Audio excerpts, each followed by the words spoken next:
सावित्री, ओ रे अभागी, अभी तक बर्तन मांजना खत्म नहीं हुआ। सूरज सिर के ऊपर चढ़ाया है, कुछ होश है या नहीं? माँ, बस खत्म ही होने वाला है, चावल भी धोकर रख दिए हैं। ज्यादा नखरे मत दिखा, हाथ तेज चला। सरला अभी तक सोकर उठी नहीं है, उसके लिए नाश्ता तैयार रख। बदकिस्मत लड़की, दिन भर आलस में पड़ी रहती है। मैंने तो सुबह से ही सब तैयार करके रखा है माँ, दीदी के उठते ही दे दूंगी। दूंगी मतलब क्या? अभी जा, उसके कमरे में जाकर पंखा झल दे। गर्मी में मेरी बेटी को तकलीफ हो रही है, वो तेरी तरह मजबूत हड्डियों वाली नहीं है। माँ, अभी घर पहुँचना बाकी है, वो खत्म करके फिर जाऊं? जुबान चला रही है, छोटा मुंह बड़ी बात। मनहूस लड़की, घर मैं पहुँच लूंगी, तू पहले सरला के पास जा। खबरदार, मेरी लाडली बेटी को जरा भी तकलीफ नहीं होनी चाहिए। मैं तो दीदी के सारे काम करती ही हूँ माँ, आप बेवजह मुझे गालियाँ दे रही हैं। फिर जवाब देती है, दूर हट मेरी आंखों के सामने से। आज काम नहीं किया तो रात को तेरे बर्तन में चावल नहीं पड़ेंगे।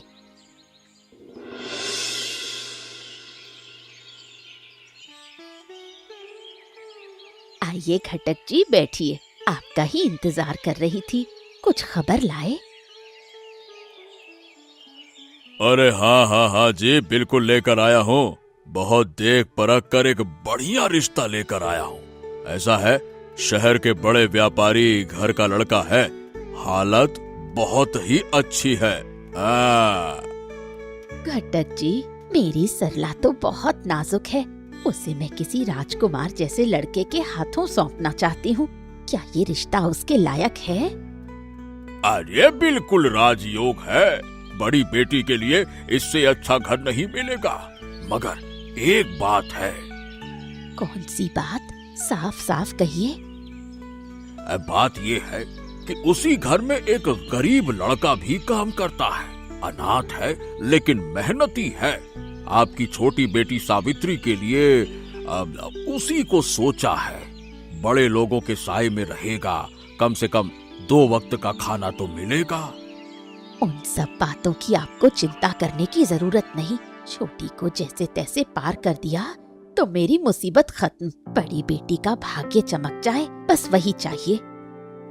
हाँ, तो क्या मैं आगे बात बढ़ाऊं? लड़के वालों की तरफ से शुभ दिन तय करने की जल्दी है। बताओ क्या कहती हो? बिल्कुल बढ़ाइए, आप अभी जाकर दिन तारीख पक्की कर दीजिए। सरला को अमीर घर भेजूंगी और सावित्री को उस गरीब लड़के के साथ विदा कर दूंगी। यही मेरा आखिरी फैसला है। हाँ, जैसा आपका हुक्म। ठीक है, मैं आज ही दोनों पक्षों से बात करके अंतिम तारीख आपको बता दूंगा। हाँ। घटक जी, काम बिल्कुल सही होना चाहिए। सरला की शादी में कोई कमी नहीं रहनी चाहिए और छोटी की शादी सादे ढंग से निपटा दीजिएगा। निश्चिंत रहिए, मैं सारी व्यवस्था कर दूंगा।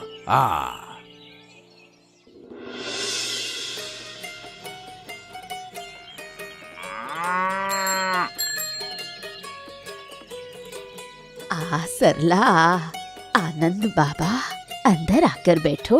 अरे वाह, कितना कुछ ले आए हो तुम लोग। ये देखो, खासे का मांस, नामी दुकान की मिठाइयाँ और कितने तरह के फल। माँ, तुम्हारे दामाद कह रहे थे कि खाली हाथ जाना अच्छा नहीं लगता, इसलिए इतना सब ले आए। माँ, सरला को किसी भी चीज की कमी ना हो, इसका मैं हमेशा ध्यान रखता हूँ। ओ सावित्री, अभागी कहाँ मर गई? जल्दी आकर आनंद बाबा के पाँव धो दे, सरला के बैग अंदर सजा दे। और वो जगदीश कहाँ है? हम आ गए हैं माँ, तुम कैसी हो? आ तो गई है, लेकिन हाथ पाँव समेट कर खड़ी क्यों है? ये जो एक थैली सस्ती बताशे लाई है, इसका मैं क्या करूं? गरीब दामाद लाने का यही नतीजा होता है। जगदीश, ऐसे खड़े मत रहो, नल से पानी भर लाओ। माँ, मैं नल पे जा रहा हूँ, रास्ते में बहुत काम किया है, जरा सांस लेकर सब कर दूंगा। आराम की जरूरत नहीं है, मेरे आनंद बाबा तुम्हारे मालिक हैं। वो आए हैं, तुम्हारा फर्ज है उनकी सेवा करना। जाओ पानी लाओ और सावित्री का हाथ पटाओ। बड़े लोगों के घर खा पी कर शरीर तो अच्छा बना लिया है लगता है। देखो माँ, हमारा जगदीश वहाँ बहुत अच्छे से काम करता है, लेकिन क्या इनके साथ यहाँ एक ही आसन पर बैठना ठीक होगा? बिल्कुल ठीक कह रही हो सावित्री। तुम लोग रसोई के एक कोने में जाकर बैठो। बड़ों के सामने ज्यादा घूमने की जरूरत नहीं। हे सावित्री, ये बताओ, क्या हमें जिंदगी भर ये अपमान सहना पड़ेगा? मैं कोई पराया नहीं हूँ, मैं इस घर का दामाद हूँ, लेकिन तुम्हारी माँ ने जिस तरह हमें नौकर जैसा समझा। बुरा मत मानो, माँ का स्वभाव तो तुम जानते ही हो। दीदी और जीजाजी के पास पैसा है, इसलिए आज वो बड़े हैं और हम गरीब हैं, इसलिए हमारे लिए कोई इज्जत नहीं। अरे, मैं आनंद बाबा के घर दिन रात मेहनत करता हूँ। जब वहाँ उत्सव होता है, मैं पर्दे के पीछे खड़ा रहता हूँ। सोचा था ससुराल आकर थोड़ी इज्जत मिलेगी, लेकिन यहाँ भी वही नीच कहलाना पड़ा। तुम टूटो मत, मैं जानती हूँ तुम कितने मेहनती हो। आज हमारे दिन खराब हैं, इसलिए लोग हमें तुच्छ समझ रहे हैं। जब माँ तुम्हें डांट रही थी और काम में जोत रही थी, तब मेरा दिल फट रहा था। हाँ, देखना सावित्री, एक दिन ये दुख नहीं रहेगा। मैं अपने पैरों पर खड़ा होकर जरूर दिखाऊंगा। मुझे तुम पर पूरा भरोसा है। जो इंसान ईमानदारी से मेहनत करता है, भगवान उसकी मदद जरूर करते हैं। आज के ये आंसू एक दिन मुस्कान बनेंगे। हाँ, तुम साथ रहो तो मैं हर दर्द सह सकता हूँ। बस खुद पर भरोसा मत खोना सावित्री, एक दिन हम भी सर उठाकर जिएंगे। हम दोनों मिलकर मेहनत करेंगे, तुम धैर्य रखो, हमारे सुख के दिन जरूर आएंगे। माँ, तो फिर आज हम चलते हैं। आने वाली पूर्णिमा में हमारे घर तुम्हारा न्योता है, कोई बहाना नहीं चलेगा, तुम्हें आना ही होगा। हाँ माँ, मैं गाड़ी भेज दूंगा। आप जाकर कुछ दिन हमारे यहाँ रहिए, आपके लिए बड़ा आयोजन करेंगे। जरूर बेटा, सरला के घर नहीं आऊंगी तो किसके घर आऊंगी? मैं पहले से बैग बांधकर तैयार रखूंगी। माँ, अगले महीने हमारे यहाँ भी एक पूजा है। क्या तुम 2 दिन के लिए हमारे टूटे फूटे घर में अपने चरणों की धूल दोगी? माँ, हम अमीर दामाद की तरह मांस पुलाव तो नहीं खिला पाएंगे, लेकिन अपनी हैसियत भर आपकी सेवा करेंगे। आप आएंगी तो हमें खुशी होगी। मैं वहाँ जाकर क्या करूँगी? नमक पानी गटकूं या टूटी छत से बारिश टपकने पर सारी रात जागती रहूं? माँ, ऐसा मत कहो, हम भी तो तुम्हारे बच्चे हैं। रहने दे, ज्यादा दिखावा मत कर। तुम्हारे उस उजड़े घर में जाने का मेरा मन नहीं है। दामाद गरीब हो तो सास का सिर झुक जाता है। पहले खुद पेट भर खाना सीखो, फिर मुझे न्योता देना। माँ ठीक कह रही हैं सावित्री, अपनी हालत समझकर ही लोगों को बुलाना चाहिए। आनंद बाबा, तुम लोग संभल कर जाना। मैं पूर्णिमा के दिन ठीक समय पर पहुंच जाऊंगी। और अब तुम लोग विदा लो, मेरे बहुत काम पड़े हैं। अरे ओ हरी, कहाँ मर गया रे तू? इधर आ, बुला रही हूँ। हाँ हाँ, आ रहा हूँ माँ, आ रहा हूँ। क्या बात है? क्या तबीयत ज्यादा खराब लग रही है क्या? खराब तो होगी ही, घर में चावल तक नहीं है, हाथ में एक पैसा नहीं। और वो सरला शादी के बाद कितनी बड़ी बड़ी बातें करती थी, अब 3 महीने हो गए, एक पैसा भी नहीं भेजा, खबर तक नहीं ली। माँ, बड़ी मालकिन बहुत व्यस्त रहती होंगी, शायद समय नहीं मिल पाया। तेरे मुंह में राख, तू आज ही अमीरों की बस्ती में जा, सरला से कह देना उसकी माँ मरने को पड़ी है, इलाज के पैसे नहीं है, दवा खरीदने को भी कुछ नहीं, कहना अभी के अभी कुछ पैसे भेज दे। ठीक है माँ, मैं अभी ही छोटे बाबू और दीदी माँ को खबर देने जा रहा हूँ। ठीक है। सरला से कहना मैं उसी के रास्ते की ओर ताके बैठी हूँ। लेकिन माँ, आसमान तो बहुत घिरा हुआ है, आज तो जोर की बारिश होने लगती है। बारिश हो तो भी जाएगा, मेरे हाथ बिल्कुल खाली हैं। कल से डॉक्टर बुलाने के पैसे तक नहीं जुटे। ओ हरी, बेटी के पास हाथ जोड़कर कहना माँ को भूल ना जाए।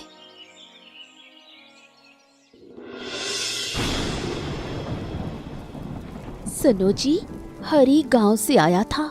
माँ बहुत बीमार है, बिस्तर से उठ नहीं पा रही हैं। इलाज के लिए कुछ पैसे भेजने होंगे। पैसे? अरे तुम्हारे सर में अकल नाम की कोई चीज है भी कि नहीं है? दिख नहीं रहा नदी का पानी बढ़ गया है, घर बार सब कुछ डूबने वाला है। नदी कटाव में मेरी आधी जमीन पानी में चली गई और तुम पैसे पैसे की बात करती हो। इसका मतलब ये थोड़ी है कि माँ बिना इलाज के पड़ी रहे। थोड़ा सा ही दे दो, कम से कम दवाइयाँ तो आ जाएं। दिमाग कहाँ है तुम्हारा? एक पैसा नहीं है। नहीं तो अभी अपनी जान पर बनी है और तुम माँ की सेवा का राग अलाप रही हो। माँ बीमार है, माँ बीमार है। अरे मरती है तो मर जाए बुढ़िया, मुझे क्या? आज नहीं तो कल तो मरना ही है। ठीक भी करवा दूंगा तो क्या होगा? कोई अमर थोड़ी हो जाएगी। बात करती हो। तुम ऐसी बातें क्यों कर रहे हो? माँ तो तुम्हारी सबसे ज्यादा इज्जत करती थी। ए, चुप कर, फालतू की बात ना कर। ये बता, इज्जत से पेट भरता है क्या? उस बुढ़िया की लालच में ही तुमसे शादी की थी। सोचा था जायदाद हाथ लगेगी, अब तो उल्टा मुसीबत बन गई है। अगर फिर पैसे की बात की तो हड्डी पसली तोड़ दूंगा तेरी। आज सबक सिखाया है, आइंदा अपनी जबान संभाल के बात करना। तुमने मुझे मारा, अपनी पत्नी पर हाथ उठाया। 100 बार उठाऊंगा, 100 बार उठाऊंगा। बाहर घर टूट रहे हैं और तुम भीतर पैसे पैसे पैसे पैसे चिल्ला रही हो। अरे छाती में बांध के पैसे ऊपर जाओगी क्या? मेरी आंखों के सामने से निकल जा। माँ की सेवा करनी है तो सीधे मायके चली जा। यहाँ एक पैसा फूकने लायक नहीं है। दिमाग खराब कर निकल तू यहाँ से। अरे निकल, निकल यहाँ से। ओ सरला, आ गई। कब से राह देख रही थी। जो थोड़ा बहुत जमा था सब खत्म हो गया। दवा की दुकान पर बहुत उधार हो गया है, कुछ पैसे दे दे। पैसे? माँ, तुम्हारे पास पैसे के सिवा और कोई बात नहीं है क्या? मेरे आते ही तुम आंचल फैलाकर बैठ गई। ये क्या कह रही है? मैं तो बिस्तर से उठने लायक नहीं हूँ। इस बुढ़ापे में पैसे कहाँ से लाऊं? आनंद ने तुझे कुछ नहीं दिया। तुम्हारे इन्हीं पैसों की वजह से मेरी गृहस्थी में आग लग गई। तुम्हारे दामाद ने 2 दिन पहले मुझे मारा, पीठ की खाल उधेड़ दी। कहता है क्या सारा पैसा तुम्हारी माँ पर लुटा दूं? मुझे ये सब सुनना पड़ेगा। मैंने तो तुझे कितने प्यार से पाला है। प्यार से पेट नहीं भरता, साफ कह रही हूँ। अब पैसे के लिए मुझे तंग मत करना। क्या मरते वक्त वो पैसे साथ ले जाओगी? मैं अब एक फूटी कौड़ी भी नहीं दूंगी। कोई अपनी जननी माँ से ऐसे बात करता है? जैसी माँ वैसी बेटी। मैं जा रही हूँ, खुद की परेशानियों से सांस लेने की फुर्सत नहीं, ऊपर से बुढ़िया की फरमाइशें। यहाँ रहना ही मुश्किल है।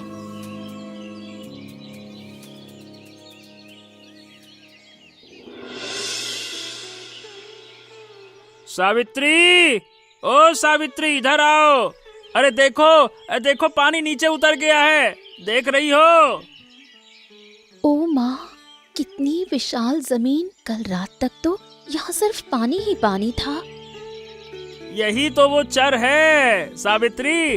हमारे बाप दादाओं की जमीन इस मिट्टी के नीचे दबी हुई थी पूरे 20 साल। सच में इसके मालिक अब तुम ही हो? हाँ, आमीन साहब ने माप जोक करके सब तय किया है। हमारी सीमा इस बड़े पेड़ तक है, सोच सकती हो? तुमने पूरी जिंदगी कितनी मेहनत की और ऊपर वाले ने खुद तुम्हें जमीन लौटा दी। हाँ, अब हमारी तंगी शायद खत्म होगी सावित्री। इस मिट्टी में जो भी हम बोएंगे वही सोना बनेगा। तुम अब अपनी जमीन पर खेती करोगे, सोचकर ही मेरी आंखों में आंसू आ रहे हैं। आप किसी के घर काम नहीं करना पड़ेगा, बहुत जगह मिलेगी, बीच में घर बनाएंगे। हाँ, हम दोनों मिलकर इस जमीन को भर देंगे। देखना, एक दिन लोग हमें मिसाल के तौर पर याद करेंगे।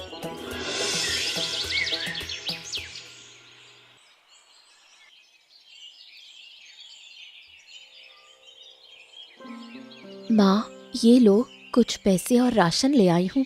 इन दिनों नहीं आ पाई, इसलिए नाराज मत हो जाना। तेरी इस दया का दाम लेने में मेरी उम्र निकल गई। कहाँ से लाई है ये कुछ पैसे? भिक्षा मांग कर लाई है क्या? नहीं माँ, तुम्हारे दामाद के घर के सामने नदी में एक बड़ा चर उभरा है। हमारी किस्मत अब लौटने लगी है। हाँ, चर उभरा तो क्या, नदी से रेत निकाल कर खाओगे क्या? तू गरीब थी और हमेशा गरीब ही रहेगी। उन 2-4 पैसों पर इतना उछलो मत। माँ, सच कह रही हूँ, जगदीश अब बहुत जमीन पाने वाला है। विश्वास करो, हमारे दिन बदल रहे हैं। दूर हट मेरे सामने से। बड़ा दिखाना चाहती हो क्या? सरला जैसी किस्मत तुझे कभी नहीं मिलेगी। वो तो राजरानी है और तुम उस चर की धूल चाटते मरोगे। गरीब के पेट में 2 वक्त का भोजन मिलते ही आसमान गुलाबी कल्पना शुरू हो जाती है। माँ, तुम हमसे इतनी नफरत क्यों करती हो? हम तो तुम्हारा ही भला चाहते हैं। तू मेरा भला नहीं चाहती। सरला पैसे भेजेगी तो मेरी सारी व्यवस्था ठीक हो जाएगी और तुम्हारे उस गंदे पैसों के साथ अभी विदा हो जाओ।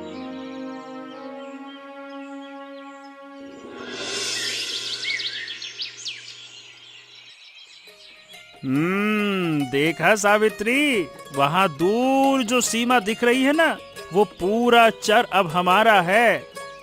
तुमने सच में असंभव को संभव कर दिखाया। 1 साल पहले हम दूसरों की दया पर जी रहे थे और आज तुम्हारा नाम इस इलाके के जमींदार के रूप में फैल चुका है। हाँ, ये तो हमारे पिताजी की जमीन थी, नदी ने छीन ली थी, नदी ने ही वापस कर दी। और तुम साथ नहीं होती तो मैं तो हिम्मत ही नहीं जुटा पाता। देखो, अब जमीन कितनी हरी भरी हो गई है। धान और पाट की फसल देखकर आंखें ठहर जाती हैं। देखो, मैंने तय किया है, इस साल हमारे चर के सारे किसानों को नए बीज और हल दूंगा। हमारी तरक्की सभी की तरक्की हो। बहुत अच्छी बात। आज हमारे पास पैसों की कमी नहीं है, लेकिन अहंकार हमारे दिल पर हावी ना हो। चिंता मत करो, जमींदार बन सकता हूँ, लेकिन तुम्हारा वही सरल जगदीश रहूंगा। और अब से तुम्हें कोई मेहनत नहीं करनी पड़ेगी। घर में 10 लोग काम करेंगे।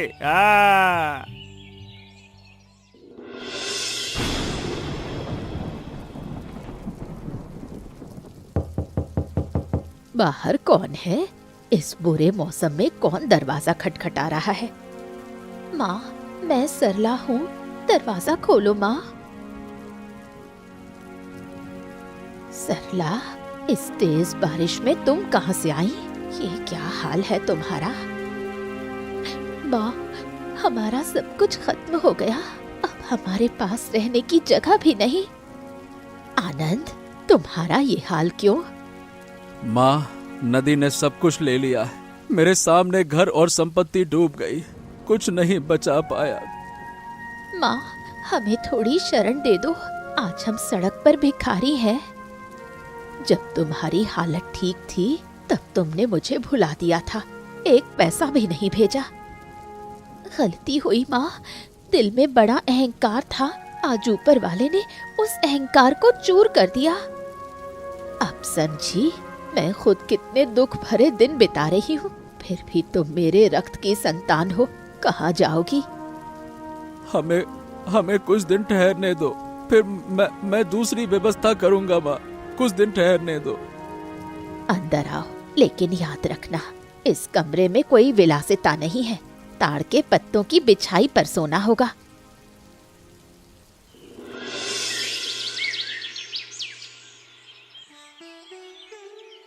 माँ, हम आ गए। दीदी कहाँ है? सावित्री, तुम आ गई? दीदी खबर पाते ही चल पड़े। तुम्हारा ये हाल देखकर दिल टूट रहा है। अरे आनंद बाबू, प्रणाम प्रणाम प्रणाम।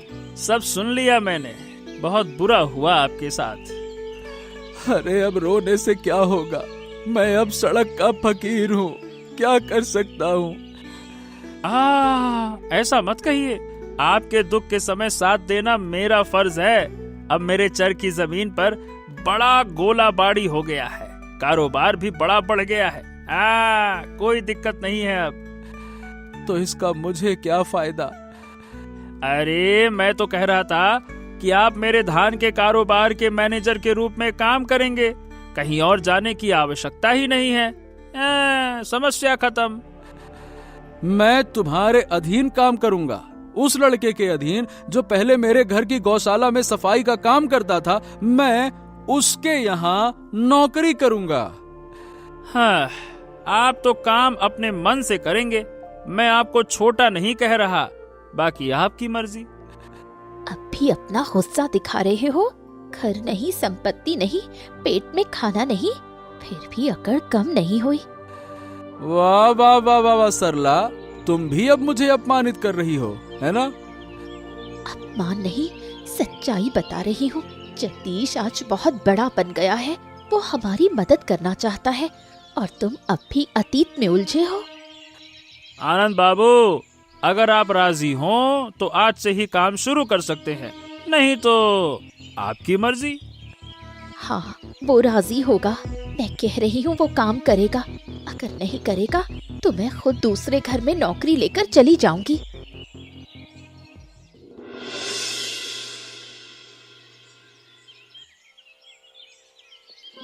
सावित्री, ये देखो, ये तो शाही महल जैसा सजा हुआ है।